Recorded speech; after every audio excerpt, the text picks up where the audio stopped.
Salut tout le monde, bienvenue dans cette nouvelle vidéo. Donc aujourd'hui, on se retrouve pour parler cinéma avec l'épisode 4 des rattrapages de films. Donc je lance l'enregistrement de l'écran. Voilà, donc à côté, vous allez de temps en temps entendre un chat miauler. Voilà, on a une femelle qui en ce moment, donc si vous entendez miauler, c'est euh, c'est normal. Bon, il se lance l'enregistrement là. Allez. Bah allez, ça fait déjà 2 fois que je clique sur le bouton là. Qu'est-ce qui me fait encore? Ah, c'est bon. Donc voilà, rattrapage de film numéro 4. Je suis désolé, mais en ce moment, voilà, on a affaire à quelques galères. Entre le tournage du collectif qui devait avoir lieu il y a un peu moins d'une semaine, qui a été annulé, on a failli se faire arnaquer pour un logement et tout. Donc voilà, je vous avoue que voilà, je suis un peu. Je suis pas dans la vidéo, je suis dire dans la meilleure Uber. Voilà. Et du coup, pour la rattrapage de série épisode 4, comme je vais la tourner juste après avoir mangé, donc cette vidéo-là, je mange, je tourne l'autre, et après, bon, bah, je vous publie ça comme je peux. Euh, mais voilà, on va dire que c'est pas les vidéos où je serai de meilleure humeur. Bref. Donc, dans le rattrapage de film numéro 4, voilà, il y a des films sortis au cinéma ou de plateforme que j'ai vus récemment. Bon, même si techniquement, ça ne veut plus rien dire avec le décalage. Même si pour ces films-là, il y en a quand même, je pense, celui que j'ai peut-être vu le plus récemment, bah, je pense que ça doit être The Monkey que vous avez en photo. Ça doit dater d'il y a 2 3 semaines, donc ouais, ça fait quand même un petit moment. Mais bon, voilà, je vais essayer de mieux parler au mieux avec mes souvenirs pour les séries télé. Ça va être à peu près pareil, même si je pense que j'ai vu plus récemment des rattrapages de série 4 que de films.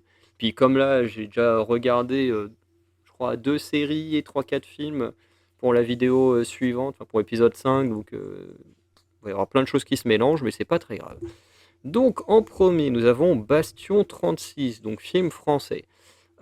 Capitaine à l'abri, Antoine Cerda est muté à la BAC à la suite d'une sanction de l'inspection générale et c'est un de ses coéquipiers de son groupe de l'abri, commandé par le capitaine Sami Belkaïm. Environ un an plus tard, 2 membres de son ancienne équipe sont tués alors qu'un troisième est porté disparu. Antoine va alors enquêter et se retrouver malgré lui en pleine guerre des polices. Alors j'avoue que ce film, j'en ai pas énormément de souvenirs. Je crois que je me suis même pris à 2 reprises pour le voir. Je crois qu'un coup j'avais commencé, puis j'étais pas trop dedans, du coup j'avais arrêté, puis après je l'ai repris. Mais le film est pas si mauvais que ça. Bon, après, c'est quand même un coup classique, hein, voilà, d'un flic qui doit faire face à de la corruption ou des choses comme ça. C'est assez classique comme film, mais voilà. De mes souvenirs, j'avais passé plutôt un bon moment. Après, au niveau de l'image de mémoire, c'était quand même assez sombre. Mais voilà, donc c'est un peu ce délire du flic voilà, qui est mis à l'écart ou qui est à la retraite, machin, mais qui reprend du service ou patati patata. Enfin, c'est vrai, c'est plus ou moins dans ce délire-là. Mais c'est pas mal. En plus, pour un film français, je trouve qu'on est plutôt sur de la bonne qualité. Même si encore une fois, mes souvenirs sont assez flous parce que ça fait vraiment longtemps que je l'ai vu celui-là. Mais je me souviens que voilà, j'avais passé un bon moment, mais j'avais pas non plus forcément envie de revoir ce film, quoi. Parce que bon, c'est pas non plus les trucs comme ça, c'est pas mon délire quand c'est pas non plus hyper bien exploité, la corruption et tout.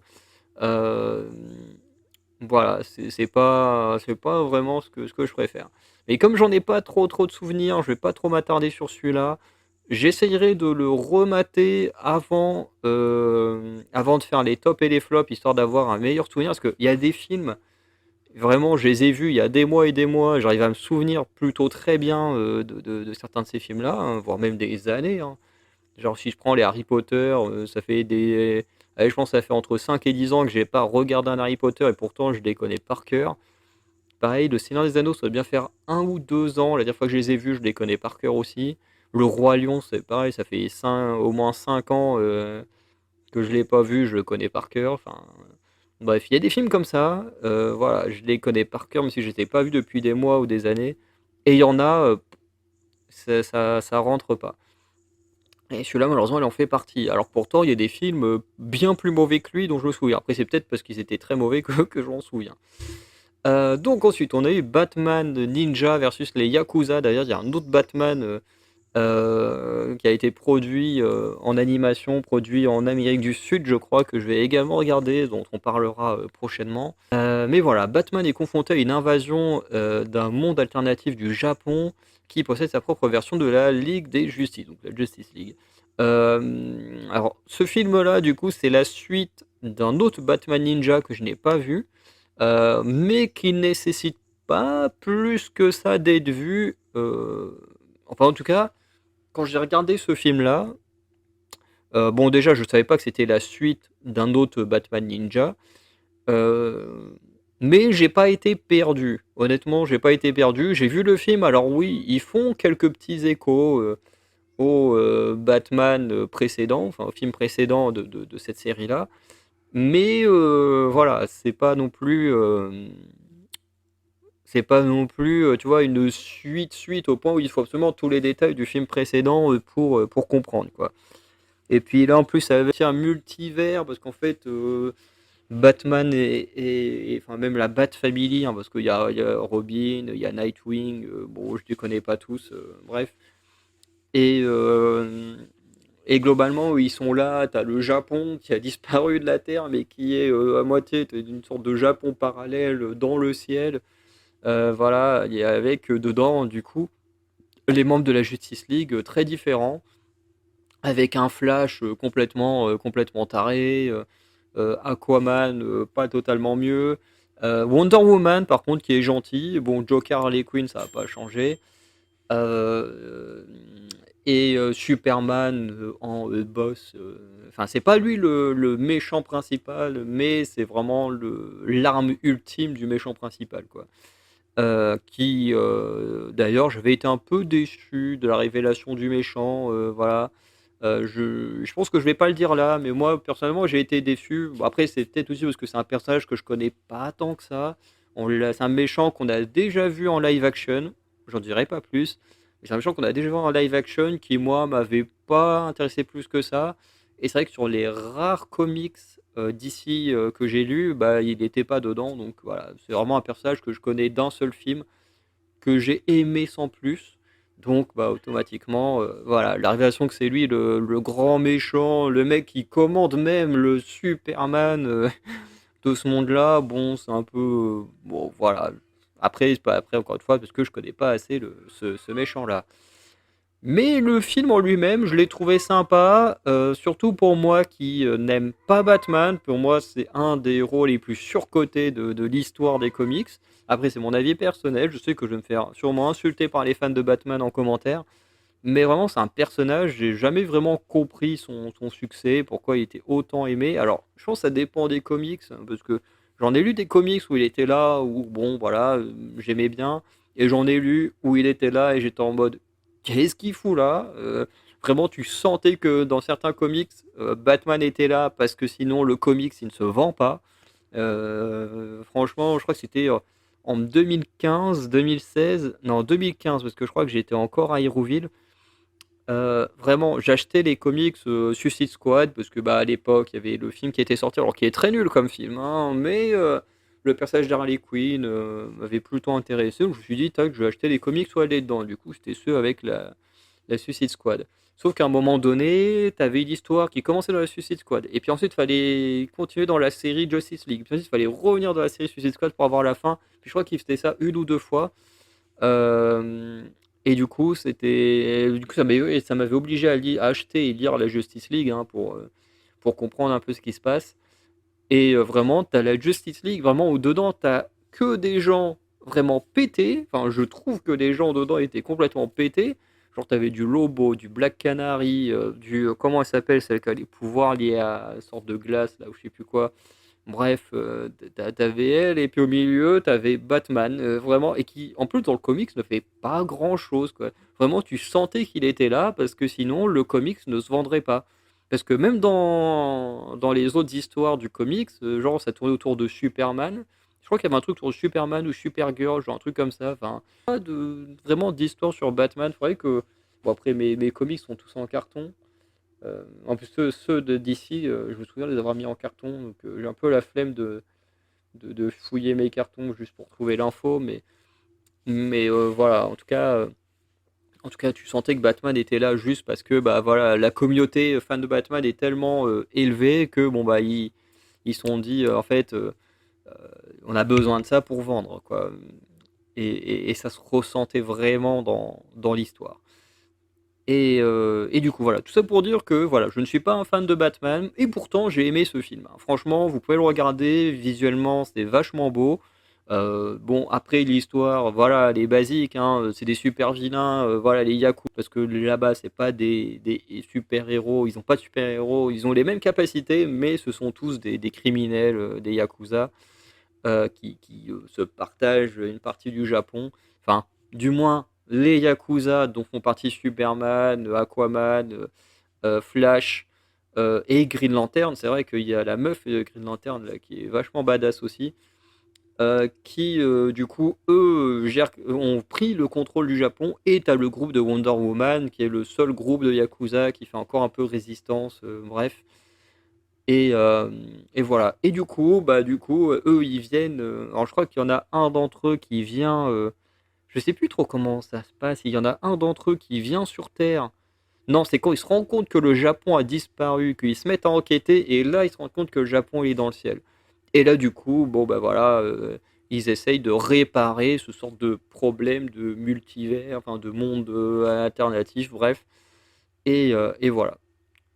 Et franchement, c'était pas mal, hein. Le scénario est pas incroyable, mais c'est plutôt Bat Family qui combat la Justice League, bon, une version Yakuza, qui d'ailleurs sont vraiment hyper stylés. Pourtant, encore une fois, hein, je suis pas fan de Batman, je suis pas fan du Japon, je vais faire sûrement partie des rares personnes, hein, de la génération fin 90, début 2000, voire même plus loin, qui n'a absolument pas envie d'aller au Japon, voilà, qui en a rien à foutre. Alors pour autant, j'aime bien certains trucs de chez eux, hein, j'aime bien certains groupes de musique, j'aime bien certains mangas et tout, mais je suis pas du tout un bandeur du Japon. Mais pourtant, j'ai trouvé des persos méga stylés en version japonaise. Voilà.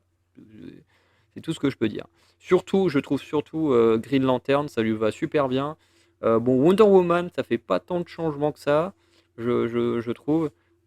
Et après, les autres, vraiment, Superman, il était méga stylé. Enfin, bref. Après, Aquaman, je me souviens plus trop de son style dans le film. Après, Harley Quinn, le Joker, bon, bah voilà, c'était plutôt des looks basiques. Donc il n'y avait pas de grands changements pour eux. Bref. Et du coup, globalement, c'est juste ça, hein. C'est juste la Bat Family qui combat la Justice League en mode japonais, et puis c'est tout, quoi. Vraiment, il y a pas grand-chose de plus. Voilà. Alors après, je pense que si on a vu la première partie, donc voilà, le film précédent, je pense qu'on comprend peut-être un petit peu mieux pourquoi le Japon avait disparu et pourquoi du coup il y a une sorte de deuxième Japon alternatif, enfin du coup qu'il a disparu pour devenir un truc alternatif. Enfin bref, je pense que ça c'est peut-être expliqué sur la fin du film précédent. Enfin voilà. Mais, mais voilà, il n'y a pas beaucoup plus de choses que ça. Donc voilà, ça me faisait beaucoup penser à la Tour de Babel, parce que ça par contre j'ai lu le comics, hein, je l'ai là dans mes cartons, qui a été un comics vraiment sympa où Batman du coup trouvait des solutions pour vaincre la Justice League. D'ailleurs, je crois qu'ils en font référence dans ce film-là. Alors je sais pas s'ils font référence direct aux comics, mais voilà, ils en font globalement référence avec Batman, bah, qui trouve et qui donne des solutions pour combattre chacun des membres, sauf Wonder Woman, parce que Wonder Woman fait partie de son côté. Mais voilà. Après, dans l'animation, c'est quand même très japonais. Dans les combats, c'est quand même très japonais, hein, voilà. Mais je trouve que ça reste un bon film d'animation. Et voilà. Et même pour quelqu'un comme moi, qui, comme j'ai dit, n'aime pas forcément le Japon, n'aime pas forcément Batman, et ben en vrai, on passe quand même un bon moment devant ce film. Et, bah voilà, c'est déjà énorme, quoi. Ensuite, le film Brick, où on a Tim et Olivia, un jeune couple, ne sont plus sur la même longueur d'onde. Ils vont cependant devoir faire face à un événement angoissant. Ils ne peuvent plus sortir de leur appartement. Film que j'ai trouvé sympa sans plus. Donc sorte de petit film d'horreur où, effectivement, il y a, un moment donné, alors je crois qu'on ne sait pas vraiment, à la fin s'il y avait vraiment urgence ou si c'est un bug système, mais globalement, le système de sécurité de l'immeuble et même plus, hein, quand on voit la fin du film, en fait, s'est activé et a fait que du coup, toute la ville, ben vas-y, gueule encore plus fort, hein. Et que du coup, toute la ville, euh, en gros, bah, se retrouve piégée, quoi. Tous les habitants se trouvent piégés dans leur appartement et tout ça. Enfin, du moins, chaque issue est bloquée, c'est-à-dire fenêtre, porte, d'entrée, et c'est tout. Parce qu'au final, ils vont trouver des moyens de rencontrer d'autres gens, voilà, en cassant les murs, comme on voit sur la photo, en cassant le sol, machin. Et en fait, globalement, dans le film, c'est ça. En fait, on suit différentes personnes survivre à ce confinement. Et voilà. Et en vrai, dans la première partie du film, j'ai trouvé ça sympa. Bon, déjà, t'as le couple qui ne s'entend plus très bien. Ça, je trouve ça plutôt cool parce que ça m'a rappelé The Strangers de 2008, qui pour moi est un des meilleurs films horreur thriller, grâce justement à cette ambiance où dès le début du film, t'as une ambiance pesante et tout, et puis après, bah, t'as tout le reste avec le harcèlement, les agressions et tout, et voilà. Et je parle bien de la version 2008, hein, je parle pas de la version de 2024, hein, je crois que Stranger Things, The Strangers Chapter 1, je crois que c'était en 2024. Bon, qui était pas si mauvais que ça, hein, mais qui clairement était pas à la hauteur de la version originale. D'ailleurs, ils ont sorti le Chapter 2, hein, dont on parlera également à un moment donné. Euh, mais voilà. Et ici, du coup, le postulat de départ, pour moi, il fait un peu penser à ce genre de choses. Voilà, un couple qui s'entend pas, qui est vraiment dans une discorde parce que je crois que la femme, elle veut quitter la ville ou un truc comme ça, et lui, il veut pas, il veut rester dans son cocon. Enfin bref, il a du mal avec le changement et tout. Enfin bref, c'est plutôt pas mal. Et puis en survivant, ils vont rencontrer plein de voisins, voilà, très différents. Bon, d'abord, il y a les voisins d'à côté avec qui, bon, voilà, ils vont au début avoir une altercation et tout. Et puis ensuite, les voisins. Et puis, bon, voilà, petit à petit, ils rencontrent plein de gens. Et en fait, là où le film il a commencé à moins me plaire, c'est au moment où on est tombé sur le mec complotiste hyper chelou, où voilà, dès que son mec, alors je sais pas si c'était un couple ou des colocs, mais où on va dire le coloc, au cas où, et trouve un moyen de sortir de l'immeuble, et que du coup, bah, l'autre, il zigouille son pote, et puis en fait, il essaie d'empêcher tout le monde de sortir, parce qu'en fait, il a tellement peur de ce qui peut se passer à l'extérieur, que bah, du coup, il préfère zigouiller tout le monde plutôt que bah, de laisser une chance aux autres de sortir, hein, voilà, enfin, j'ai envie de dire, si les autres ils sortent et qu'ils se font buter dehors, bah, c'est leur problème en fait. C'est voilà. Et du coup, moi, à partir de ce moment-là, je suis sorti du film. Voilà, ça m'a saoulé parce que ces personnages-là, vraiment, c'est vraiment un archétype de personnage que je ne supporte pas. Vraiment, les gros cinglés comme ça. Et surtout que celui-là, il n'a pas vraiment de raison d'être cinglé. Parce que bon, certes, ils sont confinés. Donc oui, on va dire, quand tu es confiné comme ça, machin, tu veux pas sortir de chez toi. Bon, c'est vrai que c'est relou. Mais là, le mec, son pote, il trouve une façon de sortir, il le tue, sans forcément savoir qu'est-ce qu'il y a dehors, qu'est-ce qui se passe dehors. En fait, il empêche juste tout le monde de sortir. Voilà. Et même avec les autres, tu vois, au lieu d'expliquer pourquoi pour lui c'est pas bien de sortir, machin, en fait, non, il se met juste à agresser tout le monde. Enfin bref, c'est un peu du n'importe quoi. En plus, le mec, c'est limite un surhomme. Il prend énormément dans la tronche, mais il est plus résistant que n'importe qui dans le film pour en faire un super méchant. Enfin bref, c'est pas ouf. Et en fait, vous voyez, c'est pas ouf. Et en plus, comme je disais, qu'est-ce qui empêche le gars de laisser les autres sortir en fait? Parce que, comme on le voit un moment dans le film, quand ils essayent de sortir, la porte elle reste ouverte quelque temps et ensuite, là, qu'elle se referme. Il y a même un personnage qui se fait couper à cause de ça. Donc, en fait, le sorte de complotiste, en fait, il a rien à perdre, en fait, à les laisser sortir. Parce que s'il laisse sortir, la porte elle se referme et puis il reste confiné dans son truc. Enfin, je veux dire, voilà, franchement, j'ai pas réussi. Dès que lui il est apparu, franchement, le film, je suis sorti du film. Voilà, alors il est pas mauvais, il se regarde, mais voilà, c'est vraiment pas ouf. Enfin, c'est vraiment pas ouf. Sur la fin, c'est pas ouf. Alors ensuite, on a Carjackers, donc on revient sur du film français. Donc avec Nora, Steve et Prestance ont la vingtaine, ils sont voituriers, hôtesses, bagagistes et barmen dans des palaces. Alors déjà, c'est même pas dans des palaces, c'est dans un palace parce qu'on les verra pas ailleurs. Ils y servent une clientèle fortunée qu'ils étudient en secret pour mieux les dévaloriser sur la route. Ce sont les carjackers. Pilotes virtuoses, ils braquent à la pause déjeuner en 1 heure top chrono pour ne pas être suspectés. Plus qu'un gang, ils sont une famille soudée, intouchable, invisible. Alors qu'ils préparent leur dernier coup, la directrice d'un palace engage Elias, un tueur à gages redoutable, pour les traquer, les identifier et les faire payer. Malgré le danger qui les guette, Nora et ses complices arriveront-ils à réaliser leur ultime braquage? Alors, encore une fois, pour un film français, c'est vraiment un film vraiment pas mal. Il y a quand même des archétypes qui me saoulent un peu. Et on grogne pas ici.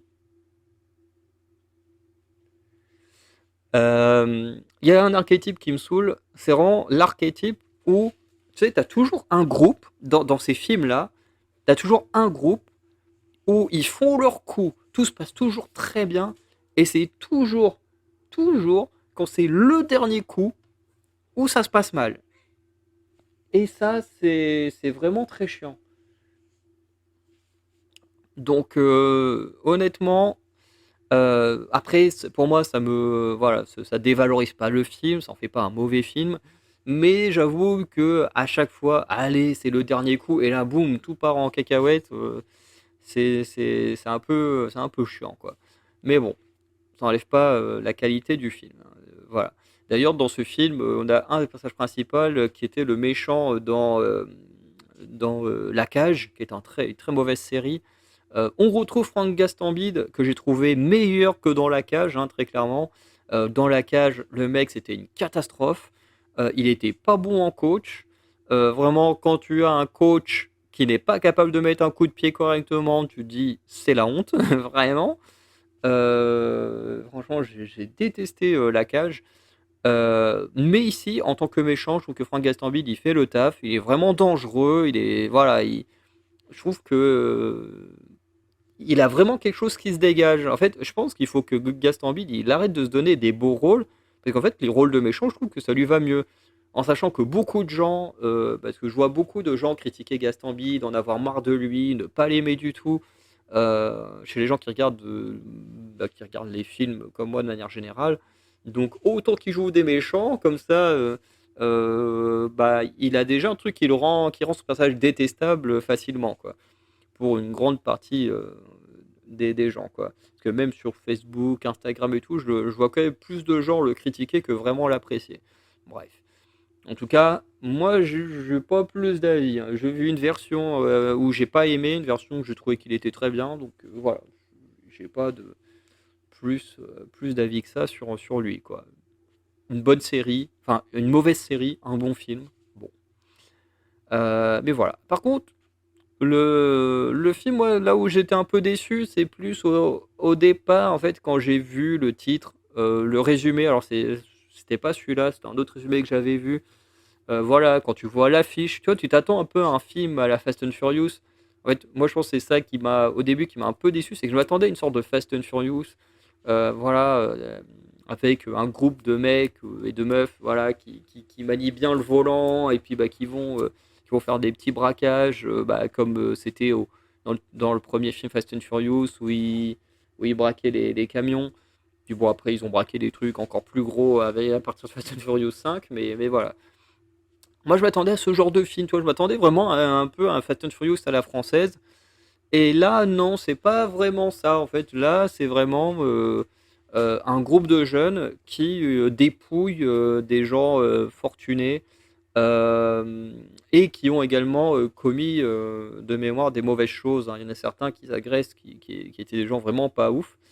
Donc on n'est pas vraiment, du coup on n'est pas du tout dans la Fast and Furious, c'est vraiment sur des sortes de justiciers, voilà, mais qui font justice sur la route. Voilà, c'est quand même assez particulier, quoi. Bref. Euh, Après, les scènes d'action sont plutôt sympas. On a une petite course-poursuite, une petite course-poursuite. Enfin, je sais plus si on en a une ou deux, mais en tout cas, je m'en souviens d'une où c'est eux qui pourchassent un riche dans sa bagnole, qui était vraiment pas mal. Euh, Bah, d'ailleurs, oui, ce mec-là avait vraiment fait des trucs pas ouf, hein. Il avait, je crois que c'est lui qui avait voulu. Euh, je sais plus s'il a voulu ou s'il a fait des attouchements à une femme de ménage. Enfin bref, donc qui avait plus ou moins mérité, hein, ce qui lui arrivait. Mais la course-poursuite a été vraiment pas mal, sans trop. Tu sais, c'est pas trop.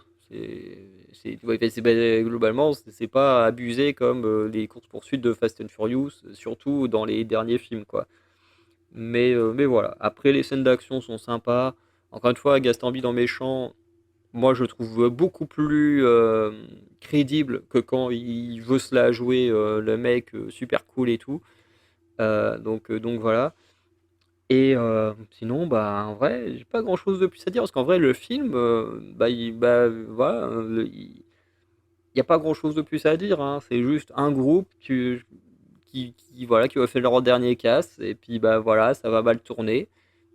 Et puis bon, bah, qui vont devoir survivre à Gastambide, quoi. C'est plutôt ça le film. On est vraiment sur un film d'action un peu assez basique, mais qui honnêtement est plutôt pas mal, hein.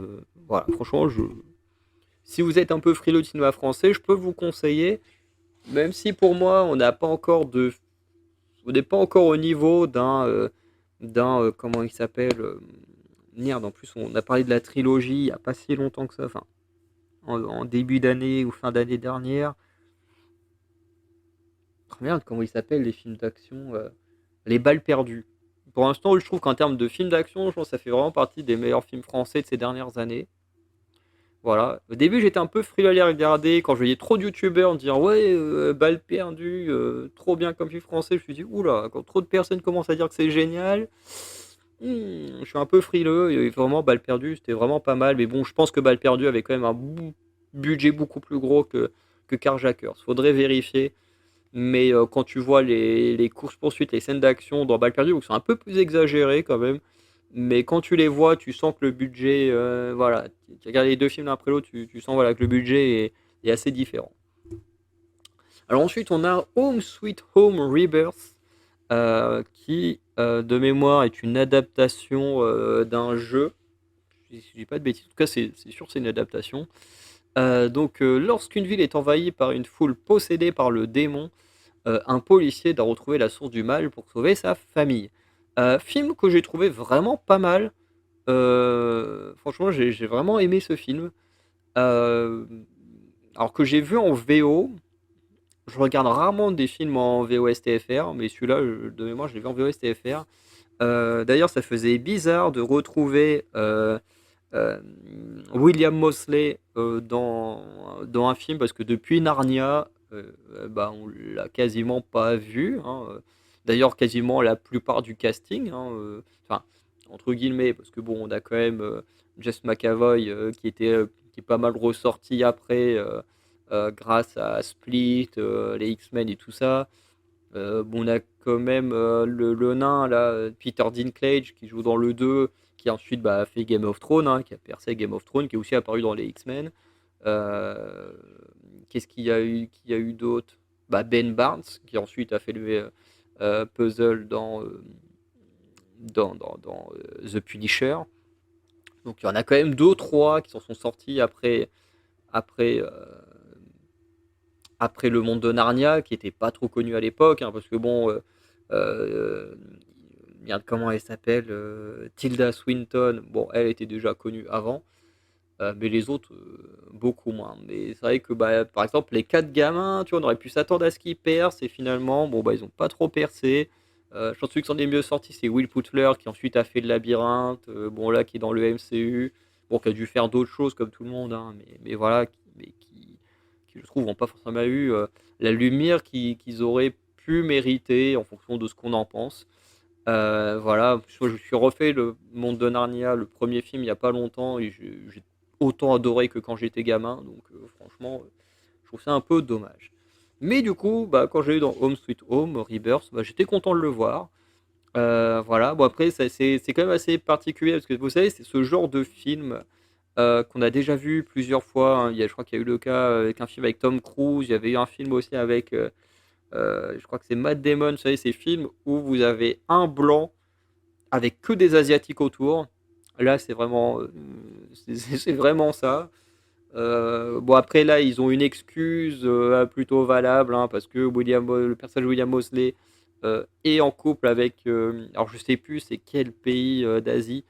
Je sais plus si c'est le Cambodge ou le Vietnam, bref, un pays comme ça. Et du coup, ils vont là-bas pour voir la famille de sa femme, pour que la fille puisse voir aussi sa grand-mère, tout ça. Enfin, bref. Et du coup, ils partent là-bas, à la base en vacances, et tout va totalement déraper, voilà, avec l'agression bah, d'un démon. Voilà. Et ensuite, bah, du coup, pendant tout le film, on suit la mère et la fille survivre de leur côté. Le père, du coup, le flic, survivre de son côté. Ils vont chacun faire face à pas mal de dangers. Bon, le démon géant là qu'on voit, il n'y a que le père qui tombe dessus dans le film. Voilà, mais dans l'affiche, je pense qu'ils l'ont mis pour dire regardez, ça va être impressionnant, machin. Et j'avoue que les scènes avec le démon géant sont plutôt pas mal. Bon, on sent que c'est de l'image de synthèse, mais je trouve que c'est quand même plutôt efficace comme scène. Voilà. Mais le problème du film, c'est que je peux pas trop en dire sur le personnage principal. J'espère qu'il y aura une suite. Voilà, parce que très clairement, à la fin, on tease une suite. Mais c'est vrai que le film, euh, en fait, vraiment, il y a une chose auquel on ne s'attend pas concernant le héros, qui ne se réglera pas dans ce film, hein, qui très clairement, s'il doit se régler, il se réglera dans le film suivant. Mais voilà, tu dis, oula, attends, on en est vraiment arrivé là, ils vont rien faire, enfin, ils peuvent rien faire, enfin, il y a des solutions plus ou moins, mais voilà, qui sont pas non plus les plus, comment dire, les plus, euh, les plus joyeuses, les plus, bah, les mieux, quoi. Enfin bref, j'ai pas le terme tout de suite. Mais voilà. Enfin, en tout cas, c'est un bon film un peu de survie, de trucs voilà, où tu as de la tension, parce que voilà, faut survivre aux démons. En plus, tu as toute une ambiance où les gens deviennent hyper violents, hyper trucs, plus les démons prennent de l'importance et tout. Enfin bref, c'est vraiment pas mal. Voilà, le flic, voilà, qui passe juste d'un bon flic à un héros pour sauver le monde. Voilà, mais qui doit en payer un prix extrêmement cher. Voilà, et c'est ce prix que je ne peux pas spoiler. Mais franchement, je vous le conseille de regarder ce film. Moi, au début, tu vois, quand tu vois la jaquette, machin, tu te dis, ouais, est-ce que c'est vraiment bien? Et au finalement, moi, j'ai passé un super moment. Donc après, voilà, peut-être que d'autres passeront un aussi bon moment, peut-être que d'autres vont pas aimer. Enfin, voilà. En tout cas, moi, j'ai passé un super moment. Ensuite, on a Jurassic Reborn, à ne pas confondre avec Jurassic World Rebirth.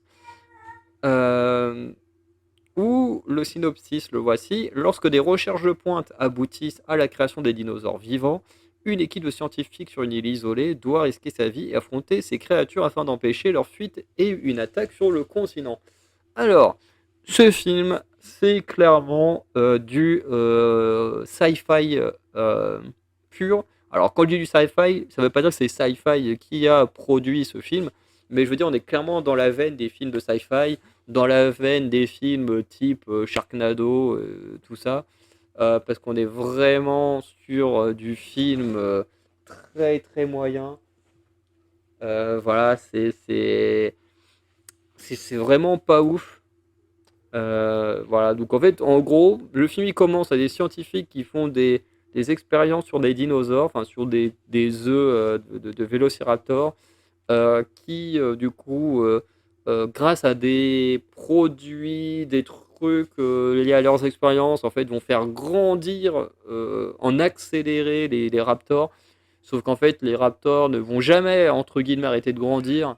Bien sûr, ils vont pas devenir gigantesques, machin. Mais en fait, ils vont grandir d'un coup jusqu'à la taille qu'ils sont censés avoir. Bref. Donc, par exemple, je sais pas quelle taille est censé faire un raptor, mais je crois que c'est dans les 2-3 mètres de haut. Donc forcément, en fait, en quelques heures, en fait, le raptor a atteint cette taille-là, alors que voilà, ça n'a pas été plus haut ou plus bas. Enfin bref, ça a atteint la taille d'un adulte en très peu de temps. D'ailleurs, les dinos sont très mal faits. On sent que là, le budget est vraiment très très minime. Donc voilà. Et en fait voilà, le film il commence comme ça, hein. Vraiment, il commence. Voilà, les dinosaures ils grandissent un peu trop. Bah du coup, ils détruisent leur cage, enfin une sorte de cage en verre, une sorte de comment on appelle ça, une sorte de vivarium dans lequel ils étaient, puisque à la base c'était que des œufs. Et puis bah, du coup ils vont commencer à tuer tout le monde et en fait bah voilà c'est juste un film de survie avec des dinosaures mal faits.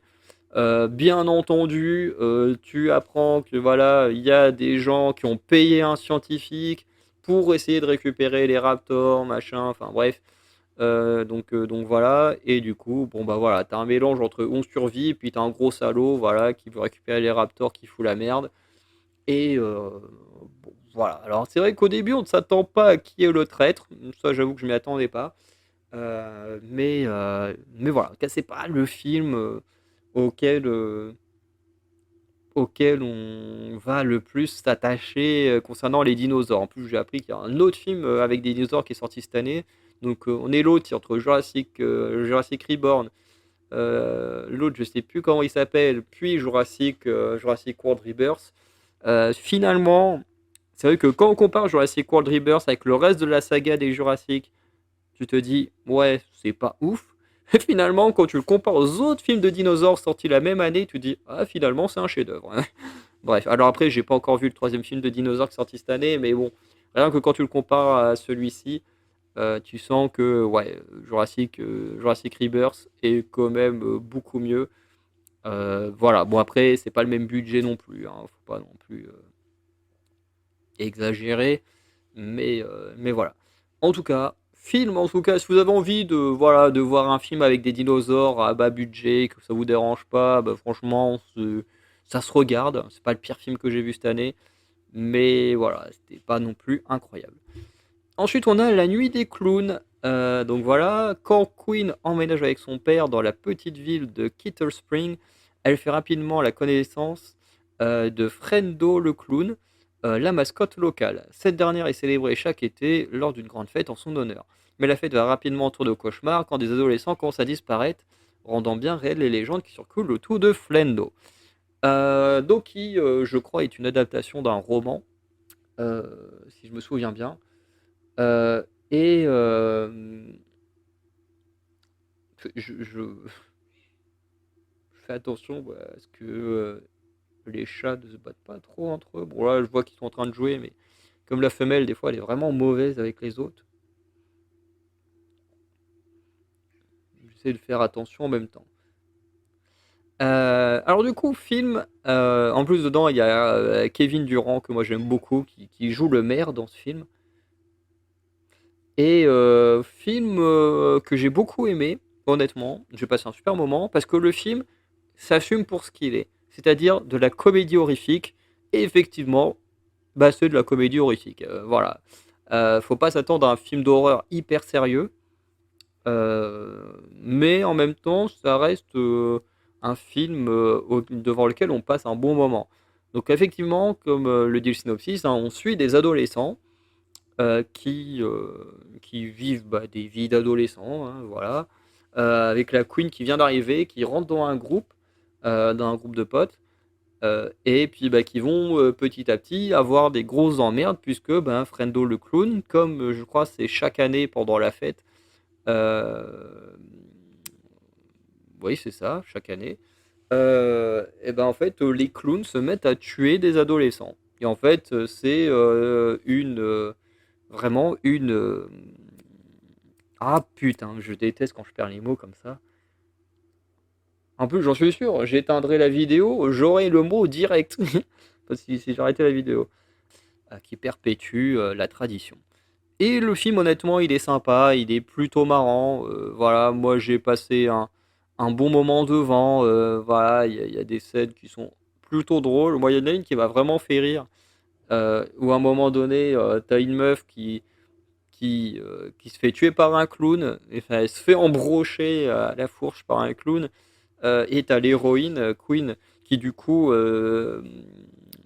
bah, est au même endroit. Et en fait, quand le clown fonce vers elle, du coup, en fait, elle retire la fourche, hein, le chose à absolument pas faire. Et du coup, elle enfourche le clown, bah, du coup, qui en plus tombe allongé à côté de la meuf. Et du coup, t'as le meuf qui se vide de son sang, qui est en mode putain, je la déteste cette connasse. Et du coup, bah, t'as le clown avec la fourche dans le ventre qui est en mode ouais, moi aussi, je la déteste cette connasse. Enfin, c'est pas vraiment la phrase qu'ils disent, mais ça revient à ce truc-là. Et j'avoue que moi, ça m'a fait rire parce que les deux sont en train de crever et pensent à la même chose, alors qu'il y a 2 secondes, ils étaient en train de s'entretuer. Bref, moi, ça m'a fait rire. Expliqué comme ça, c'est pas drôle, mais la scène, quand vous la voyez, moi, j'ai trouvé plutôt drôle. Et franchement, voilà. Il n'y a pas grand chose de plus à dire, hein. Voilà, c'est un slasher bête et méchant, comme on en a vu des centaines, hein. Mais qui, avec son aspect un peu comédie, fonctionne plutôt bien. Il y a aussi le fait que, contrairement aux films d'horreur habituels, il n'y a pas que un tueur ou deux tueurs comme dans Scream, ou trois, hein, comme dans le sixième Scream, non, septième, non, sixième, parce que le septième, celui qui sort l'année prochaine. Euh, voilà, c'est plutôt rare d'avoir plus de deux ou trois tueurs. Là, vraiment, tu as beaucoup de clowns tueurs. euh, et du coup, ça rend vraiment le danger encore plus présent et tout ça. Franchement, je vous conseille de regarder ce film. Au début, quand je l'ai vu, je me suis dit, bon, allez, ça va encore être un slasher de merde, et puis voilà. Et en fait, bah non, c'était sympa. Voilà. Moi, j'ai vraiment bien aimé, je me suis marré devant. Je crois que Lapin Creepy, qui lui adore les films d'horreur, on en a parlé, il a bien aimé aussi, donc voilà.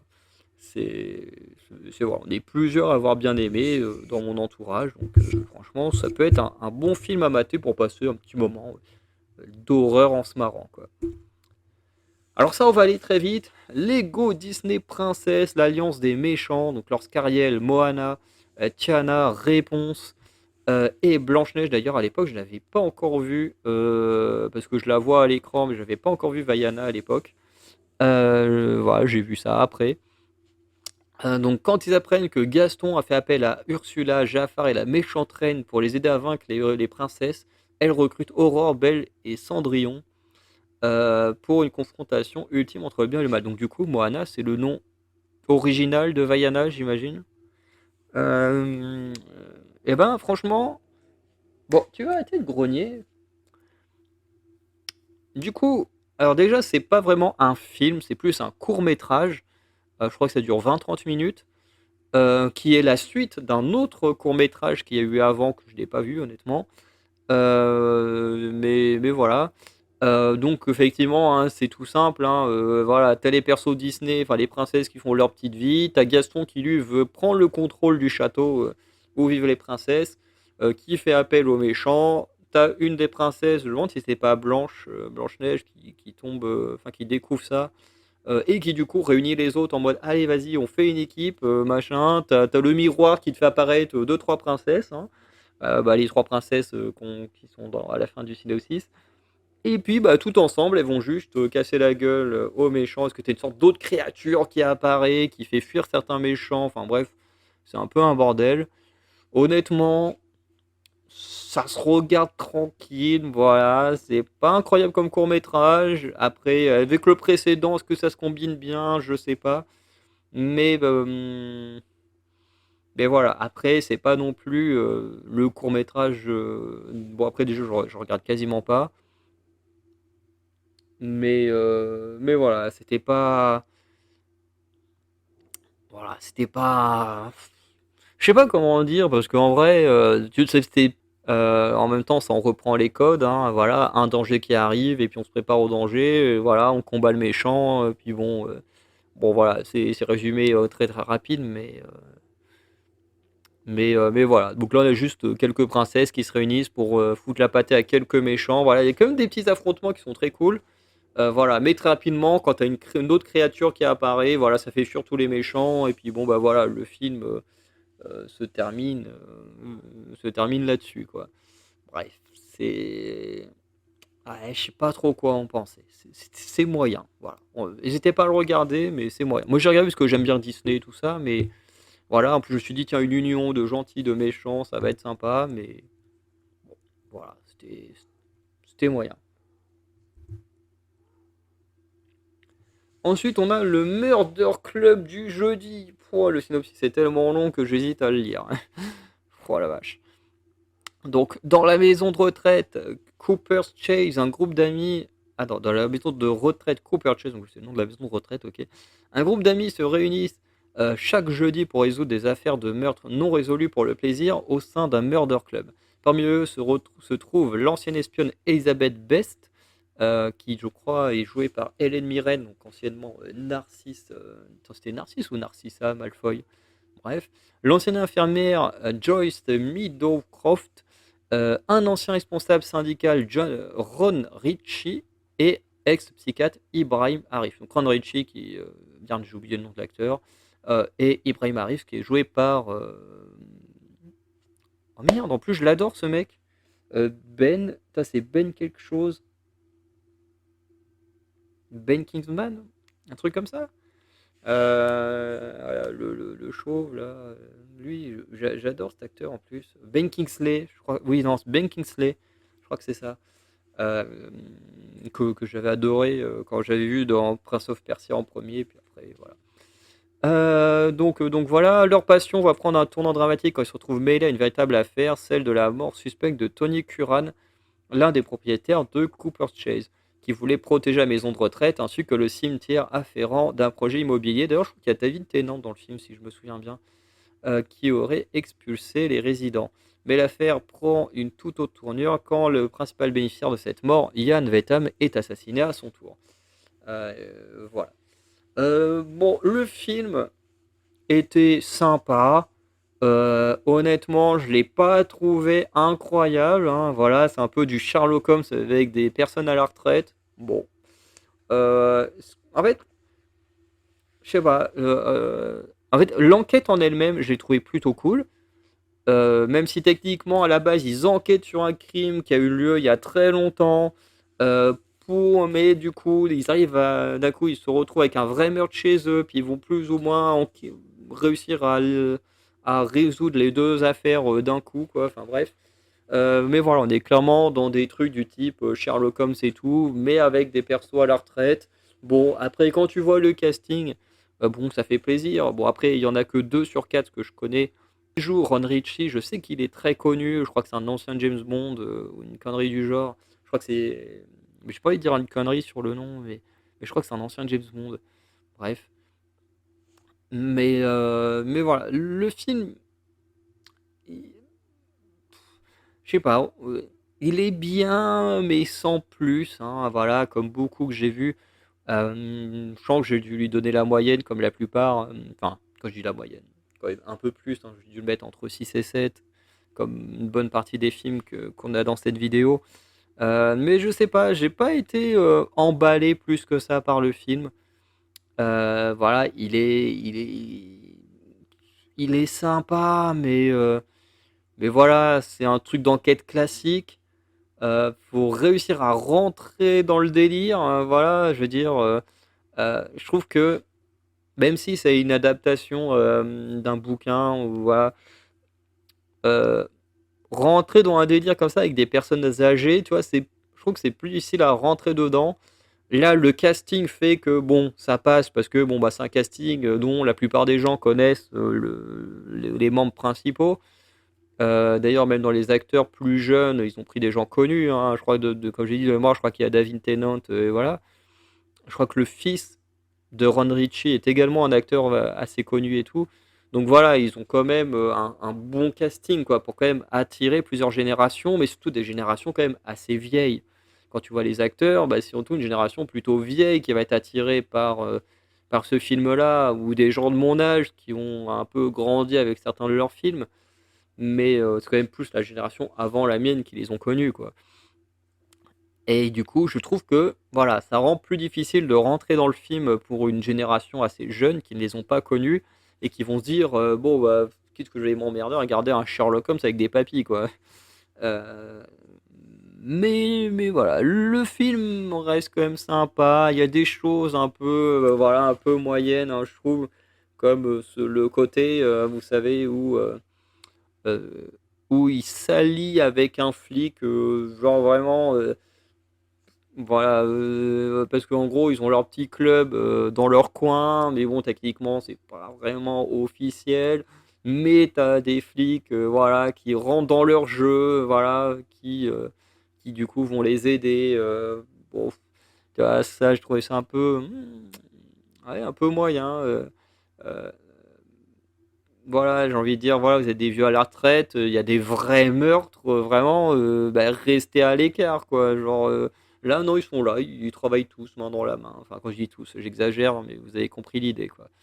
Mais bon, après, c'est un film qui se regarde, honnêtement, ça se regarde, mais c'est clairement pas un film sur lequel j'ai pris le plus de plaisir, même si ça a fait quand même, c'était cool de revoir bah, certains de ces vieux acteurs hein, que moi j'ai connus pendant ma jeunesse. Mais voilà. Ensuite, on a le tueur au calendrier. Donc, le synopsis, Clara va mourir aujourd'hui, à moins qu'elle le tue son mari. Le tueur du calendrier lui a imposé ce choix impossible. Alors que Jules commence son service de nuit à une ligne d'assistance téléphonique pour femmes seules sur le chemin du retour, Clara l'appelle. Bref, film peut-être un des rares de la liste que j'ai dû noter en dessous de la moyenne. Parce que je me souviens plus exactement des notes que j'ai mis à tous, mais celui-là, je suis quasiment sûr de l'avoir mis peut-être entre 3 et 4, mais pas beaucoup plus. Euh, le film est... Loki, viens là, viens là. Bah oui, comme j'ai pas de bouffe, tu viens pas, hein. Ah oui, bah Idou aussi, si tu les...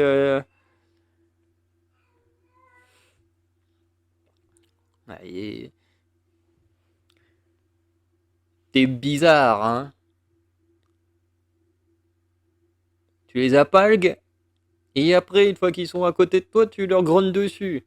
Un peu con. Bref, pour revenir au film, du coup, il est vraiment. En fait, un problème qu'il a, c'est le fait d'avoir un casting très pauvre.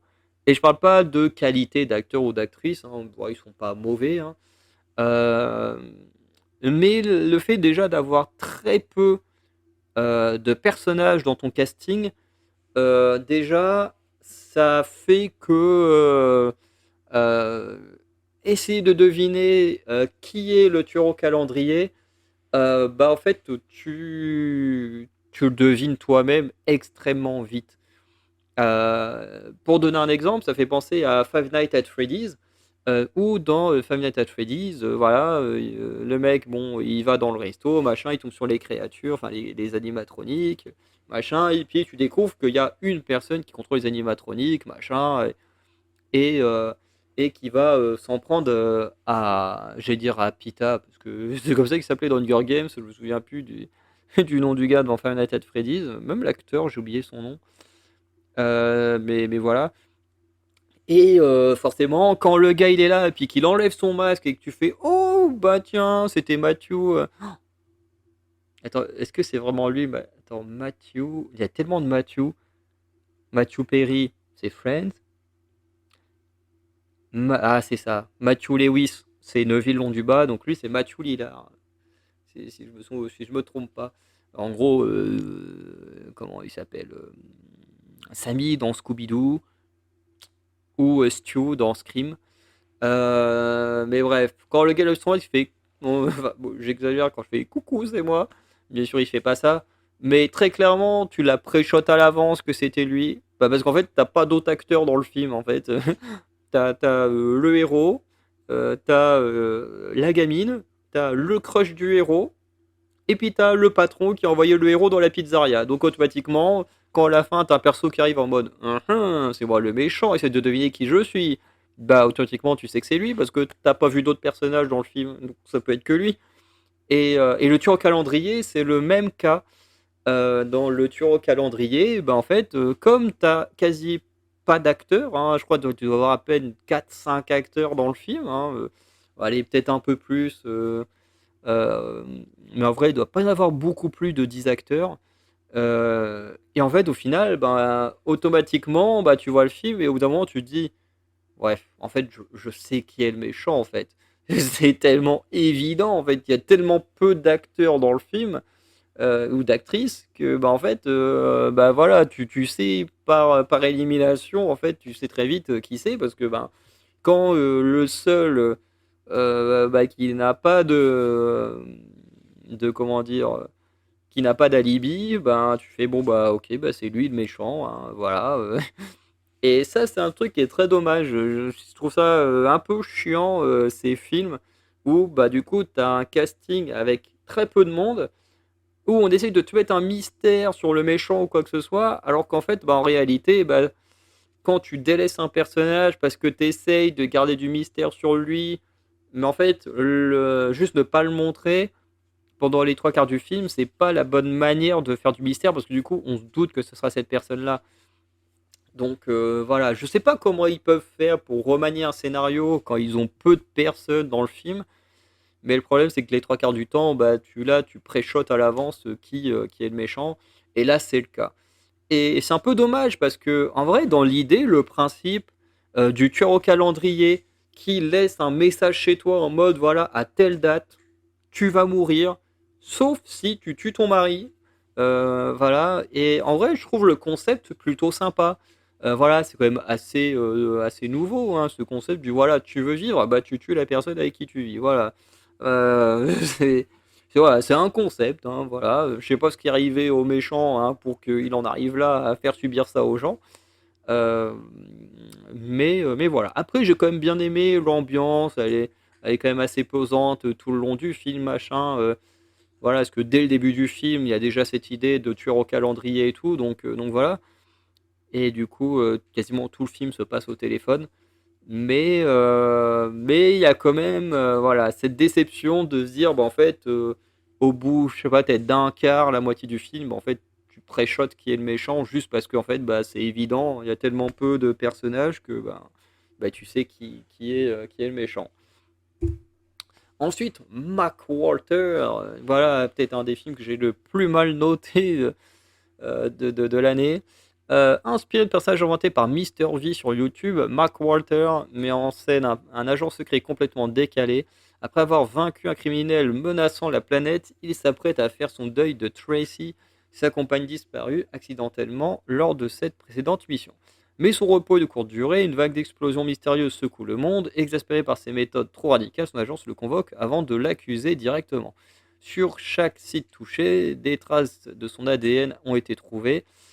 Pris pour coupable malgré lui, McWalter comprend qu'un autre tire les ficelles. Lorsque le quartier général de l'agence est à son tour frappé, il se retrouve coincé entre ses anciens alliés et un ennemi inconnu. Il devra désormais prouver son innocence, échapper à la traque de son propre camp et identifier le véritable responsable de ces attaques meurtrières. Bon, film que j'ai absolument pas aimé. Bon, déjà, j'aime pas en général les films de youtubeurs. Bon, celui-ci est quand même meilleur que celui de Norman, hein, mais pour moi, ça reste quand même pas un bon film. En plus, inspiré de enfin, c'est voilà, je suis pas fan de Mister V, hein, voilà, je suis pas fan de ses vidéos. Je ne parle pas de la personne, hein, je parle bien de ses vidéos.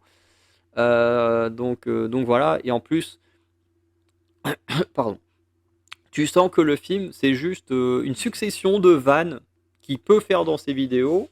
Et pour on a vu des extraits, c'est très clairement ça. Et du coup, le film devient imbuvable. Voilà. Alors, je sais que j'ai vu une vidéo il y a pas longtemps. Où je sais que Mad Matt, par exemple, lui, il a pas détesté le film. Voilà, il a plutôt rigolé à plein de blagues. Moi, j'avoue qu'il y a qu'une seule blague hein. Alors pourtant, il y en a des centaines, hein, puisque tu en as toutes les 2 secondes. Il y a qu'une seule blague qui m'a fait rire quand Mac Walter il se cache dans une ruelle, que c'est des flics qui approchent, puis qu'il a une poupée de lui-même dans les mains, puis que la poupée, elle donne plein d'informations hyper précises sur ce qui se passe, et puis qu'il est en mode mais pourquoi enregistrer ça et tout. Honnêtement, ça m'a fait marrer parce que c'est tellement absurde que voilà, c'était drôle. Mais le reste ne m'a pas fait rire. Parce que, bah, en fait, déjà, on est sur un film. Euh,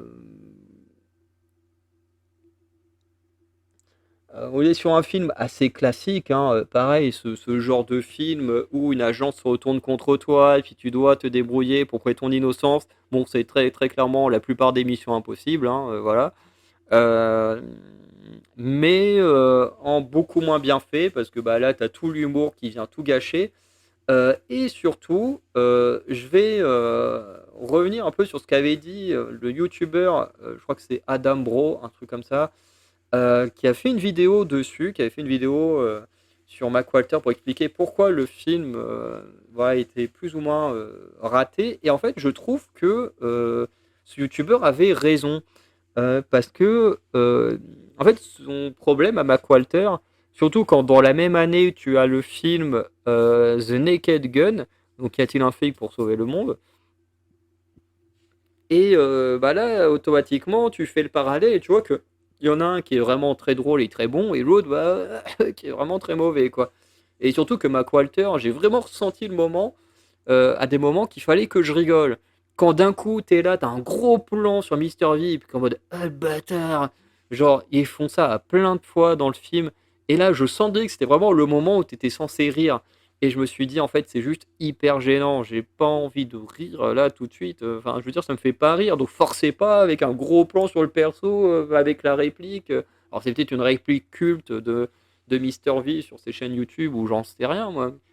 Mais honnêtement, voilà, je sentais qu'il y avait un forcing sur certaines blagues, c'était horrible. Donc voilà. Et comme disait en fait Adam Ross, le problème en fait de ce film, c'est que tu n'as pas de point d'ancrage. Comme il prend l'exemple de films comme les Scary Movie, qui sont ou même le Big Movie, le Spartacus, non, comment il s'appelait, Spartatouille, là ou je sais pas quoi, enfin bref, qui sont des films parodiques mais qui sont vraiment très drôles et qui sont très drôles parce que tu prends une œuvre qui existe déjà, même si Mac Walter est très proche hein, des films du style Mission Impossible et tout, il ne reprend pas Mission Impossible en lui-même. Que là, avec des films, par exemple Spartatouille reprenait 300, Big Movie reprenait Le Monde de Narnia. T'as un film, je crois que c'est Superfly ou je sais pas quoi, qui reprend les super-héros. Puis bon, bah, les Scary Movie qui reprennent principalement des films plus d'horreur. Le premier, ça reprenait. Il y en a un qui reprenait Scream. Il y en a un qui reprenait un peu le. Merde, comment ça s'appelle? La Guerre des Mondes. Bref. Donc à chaque fois, ça prend un film que tu connais déjà, que tu sais où ça va aller. Mais bah, en fait, comme là, t'es dans un film que toi t'as connu qui était assez sérieux, mais cette fois, en fait, tu revois le même film avec des gens complètement débiles et qui du coup bah, rendent un peu plus surprenant bah, les scènes que toi tu connais déjà en mode très cool. Et du coup, ça rend ces films-là vachement cultes et vachement cool. Enfin, surtout les Scary Movie, qui du coup en plus aura prochainement une suite. Mais Mac Walter n'a pas ce postulat-là. Et autre point, c'est que si on compare avec Y a-t-il un flic pour sauver le monde, il y a à nouveau un gros décalage. C'est-à-dire que Mac Walter, c'est un personnage stupide dans un monde stupide. Vraiment, tout le monde est stupide. Mac Walter est stupide. Vraiment, il n'y a rien qui va. Là où The Naked Gun, tu as un monde stupide, mais avec un héros hyper sérieux. Et d'ailleurs, je trouve que avoir pris Liam Neeson, c'était un coup de génie. Parce que avoir pris un acteur réputé pour des rôles hyper sérieux, du voilà, avec Tekken, je venge ma fille, machin, enfin, je vais vous traquer pour récupérer ma fille et tout. Enfin bref, tu prends un mec comme ça, dans un rôle toujours aussi sérieux, mais où autour tous les gens sont débiles, et que lui en plus il est méga premier degré et tout. Enfin bref, du coup ça fonctionnait bien. Moi j'ai adoré The Naked Gun, je me suis vraiment marré devant. Alors que Mac Walter, je me suis pas marré parce que le mec il est idiot avec tout le monde qui est idiot et t'es en mode ben en fait je suis juste dans un monde d'idiots quoi. Mais bon bah y a rien qui me fait rire. Il y a aussi des détails dans le film que moi j'ai détesté. Le côté en mode ah j'ai des trous de mémoire machin je me souviens pas des trucs et puis quand ça arrange le scénario bah là d'un coup il se souvient des choses et puis voilà ouais c'est voilà j'ai beaucoup de mal avec ces trucs là. Voilà le coup du oui on a retrouvé son ADN machin et tout et puis bah finalement on est là en mode oh mais regardez en fait il avait un frère jumeau ou un frère tout court enfin bref et en fait, bah, tout était de lui. Voilà, c'était nul comme révélation. Enfin, voilà. Bref, j'ai vraiment pas aimé ce film. Si vous l'avez aimé, bah, je suis désolé, mais voilà, j'ai vraiment pas passé un bon moment devant ce film. J'ai même failli l'arrêter tellement je me faisais chier. Enfin, voilà. Je suis désolé pour Mister V, hein, je respecte sa carrière, hein. Le gars, il a eu une bonne carrière sur YouTube, mais malheureusement, bah, son film, je l'ai pas aimé. Alors, The Dogs, alors lui, il est. Alors, je sais pas lequel j'ai le moins bien noté des deux, mais je pense que The Dogs est peut-être encore moins bien noté que Mac Walter. Voilà, vous verrez en début d'année prochaine avec les tops et les flops. The Dogs, traqué par son père, Cameron et sa mère s'installent dans une ferme isolée où Cameron voit et entend des choses impossibles. Il commence à tout remettre en question et doit percer les secrets avant qu'il ne le déchire. Film où j'ai passé un, un moment mais terrible. Je crois que je me suis encore plus ennuyé devant The Dogs que devant Mac Walter. Parce qu'au moins, Mac Walter, il y avait un peu d'action. Là, dans The Dogs, c'est une catastrophe. Alors déjà, quand vous regardez la bande-annonce, euh, bah, vous avez vu toutes les scènes avec les chiens. C'est-à-dire qu'en 1 minute 30, vous avez vu toutes les scènes où apparaissent les chiens dans le film. C'est extrêmement grave. Voilà, c'est vraiment du gros bait. Même l'affiche, hein, c'est du gros bait, hein. Vous regardez les deux, il y a deux affiches différentes pour The Dogs. Les deux affiches ont du gros bait parce que bah, les chiens, voilà, tu les vois quasiment pas dans le film. Euh, voilà, en fait, The Dogs me fait un peu penser à Un ours dans le Jura de Franck Dubosc. Ça veut dire qu'en fait, on prend un postulat de départ et en fait, on suit comment les gens vivent après. T'as la scène d'intro où t'as un ours qui est là dans le Jura et puis t'as un accident de voiture. Et puis, bah, du coup, voilà. Enfin, non. Si. Oui, si, c'est ça. Je crois que Franck Dubosc, il croise l'ours. Du coup, ça fait qu'il fait pas attention à la route et du coup, il dégomme, il dégomme une bagnole ou il tue une femme au passage. Et ensuite, en voulant parler au mari, le mari il tombe et il s'embroche tout seul dans une branche. Bref, c'est un truc comme ça. Mais du coup, l'ours, tu le vois qu'au tout début, tu vois dans le titre, bref, et en fait, tu le vois quasiment pas du film. Mais on part de ce postulat de base où voilà, t'as vu un ours, et puis bah, t'as toutes les conséquences et l'histoire qui se produisent après. Les chiens, c'est un peu le même système. En gros, t'as Cameron avec sa mère qui arrive voilà, d'une petite ferme, ils emménagent. Voilà. Et en fait, quand ils emménagent, Cameron, il commence à avoir des visions de l'enfant qui vivait là avant, avec qui il parle, qui lui explique des choses, machin. Et en fait, il a aussi des visions des chiens. Et en fait,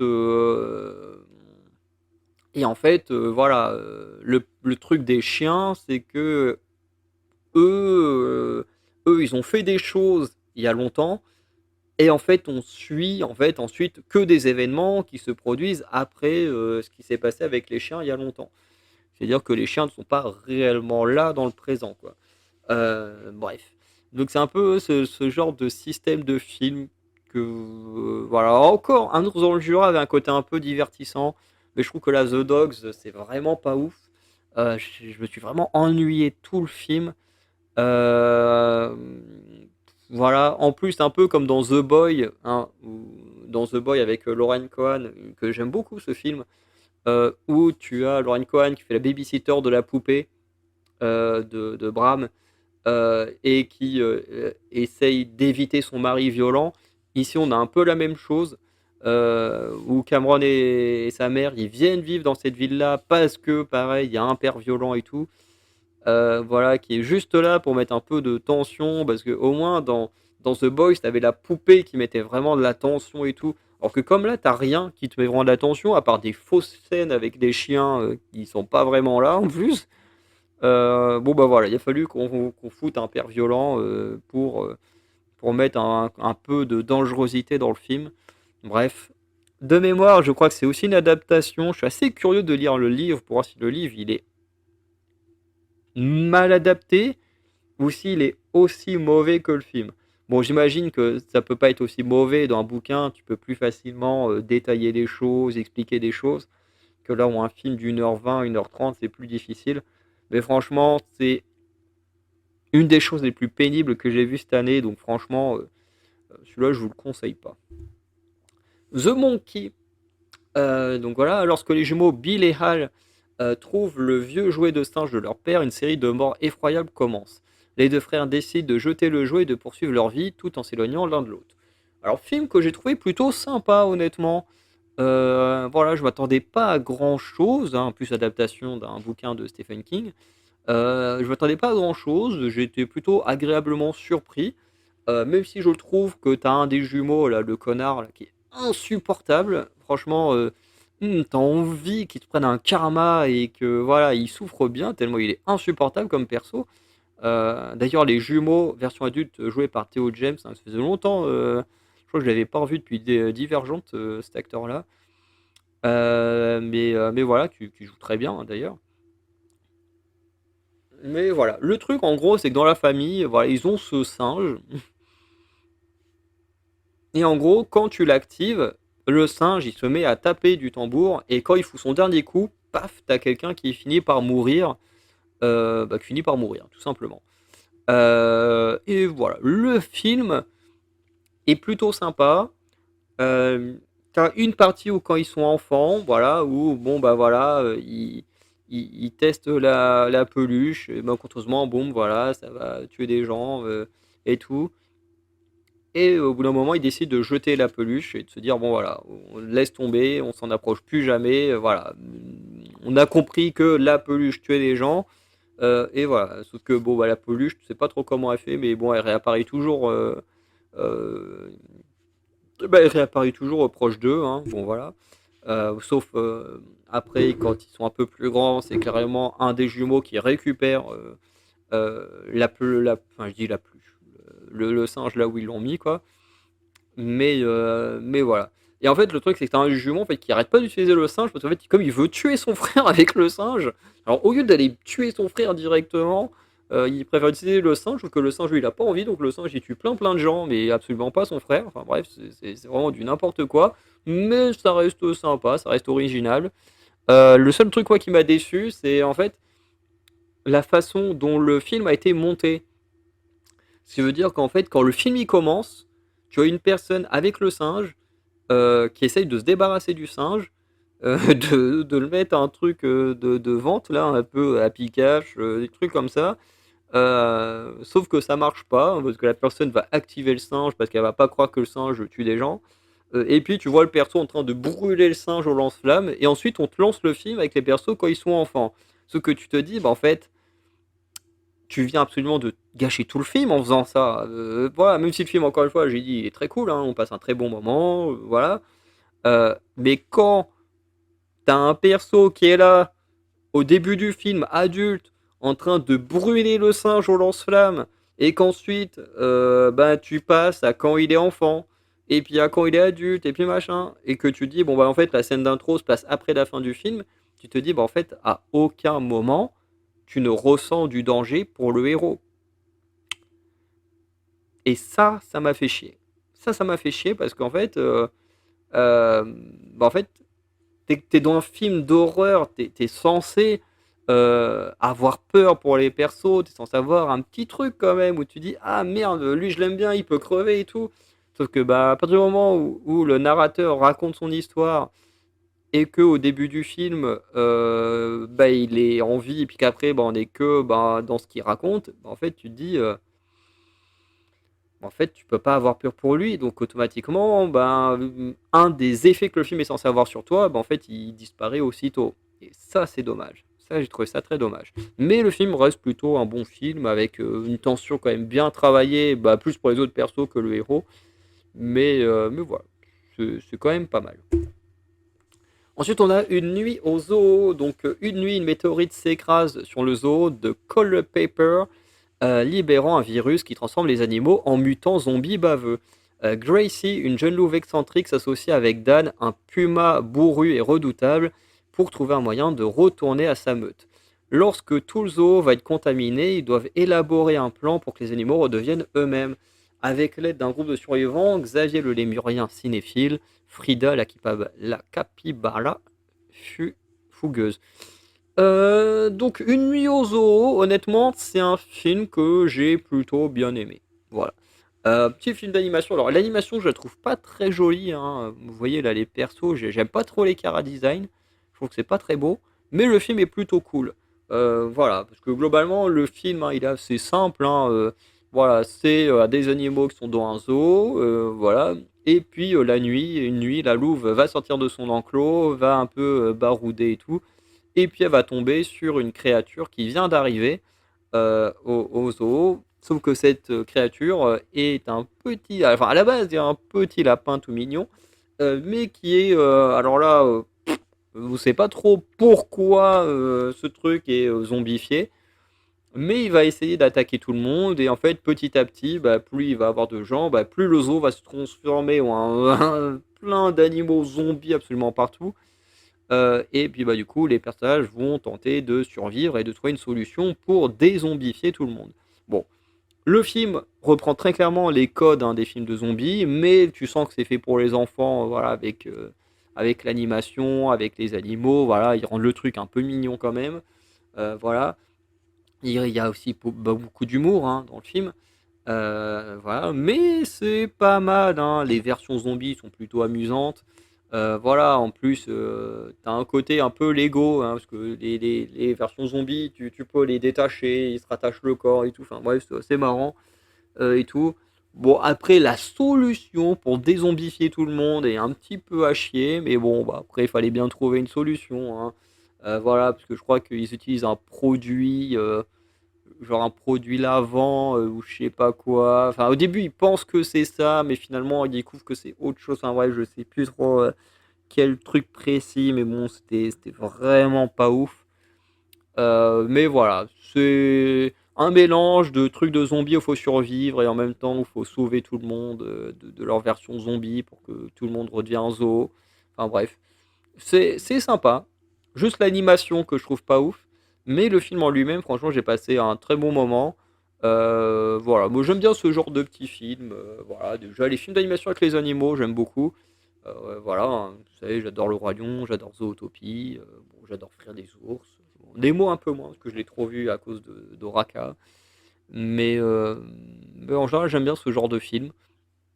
Chapeauté, ouais, bref. Mais, mais voilà.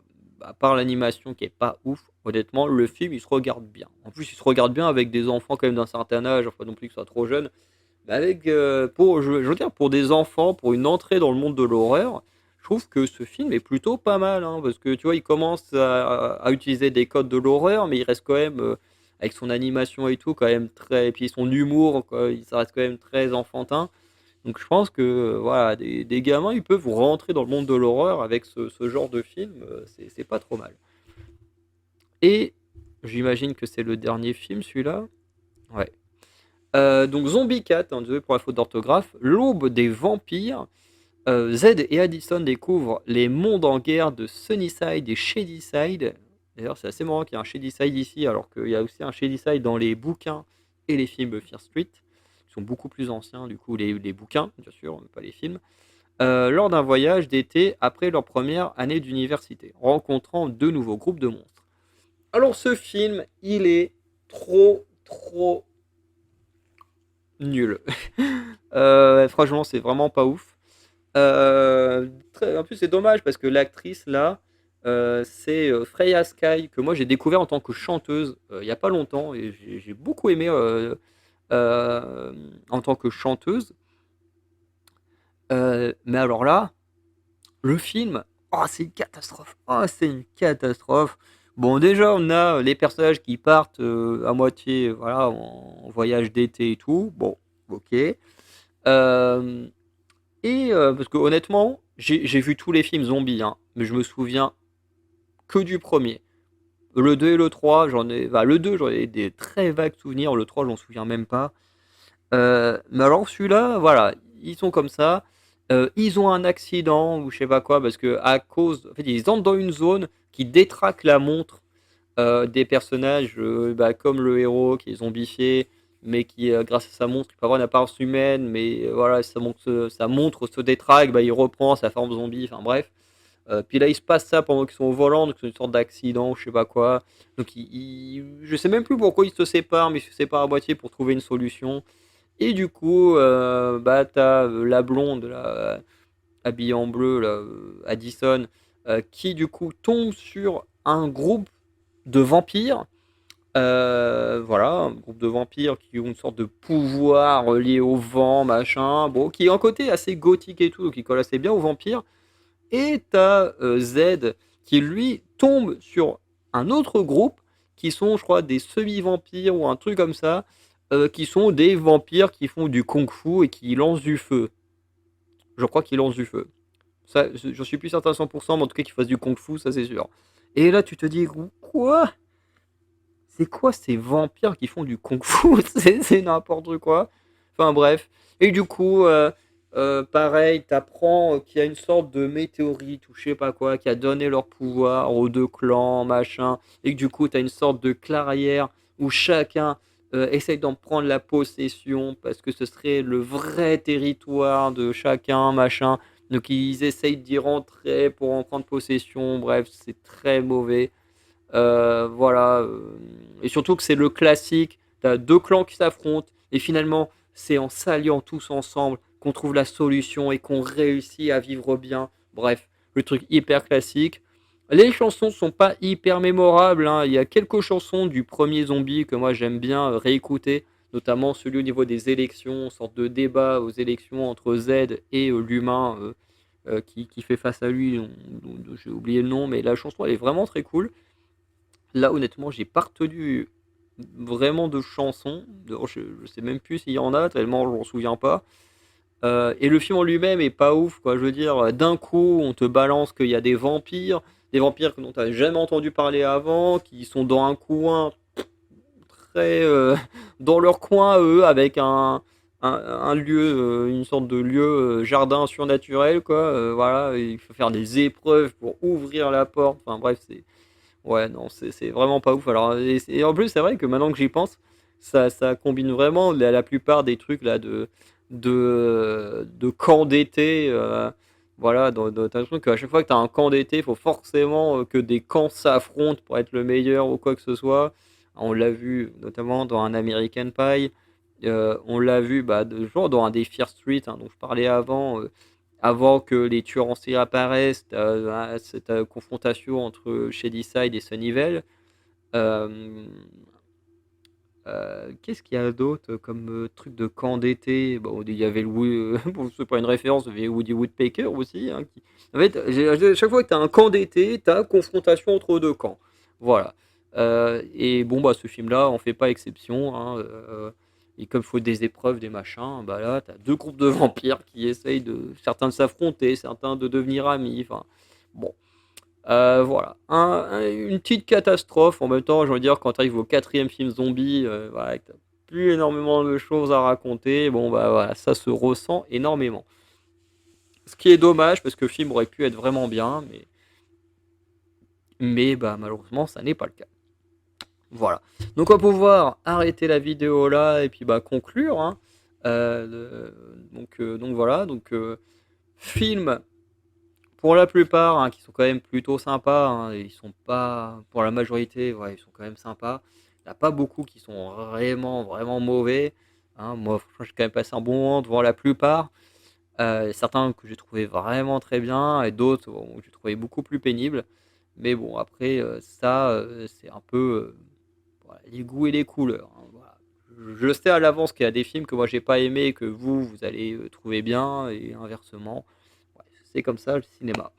Donc voilà, donc n'hésitez pas à liker, à vous abonner, à me dire en commentaire ce que vous avez pensé des films mentionnés dans cette vidéo. Et sinon, bah, je vous dis à très bientôt pour de nouvelles vidéos. Ciao tout le monde.